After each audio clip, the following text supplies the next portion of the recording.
ఈరోజు దేవుని వాగ్దానం ప్రసంగి 5:12. కష్టజీవులు కొద్దిగా తినినను ఎక్కువగా తినినను సుఖనిద్రనొందురు. అయితే ఐశ్వర్యవంతులకు తమ ధన సమృద్ధి చేత నిద్ర పట్టదు. శారీరక శ్రమ చేసేవారికి, కష్టజీవులకు వారు కొద్దిగా తిన్నా లేదా ఎక్కువగా తిన్నా కూడా ప్రశాంతమైన నిద్ర పడుతుంది.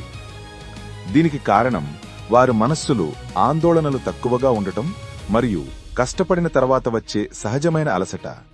వారి సంతోషం తమ శ్రమతో కూడిన జీవనశైలిపై ఆధారపడి ఉంటుంది, సంపదపై కాదు. ధనవంతులు తమ ధన సమృద్ధి కారణంగా నిద్రలేమితో బాధపడతారు. వారి సంపద వారికి భారంగా వారుతుంది. ఈ ధనాన్ని కాపాడుకోవాలనే చింత, వ్యాపారాల గురించి ఆలోచనలు లేదా మరింత సంపాదించాలనే అత్యాశ వంటి అనేక కారణాల వల్ల వారికి శాంతి మరియు సుఖనిద్ర లోపిస్తుంది.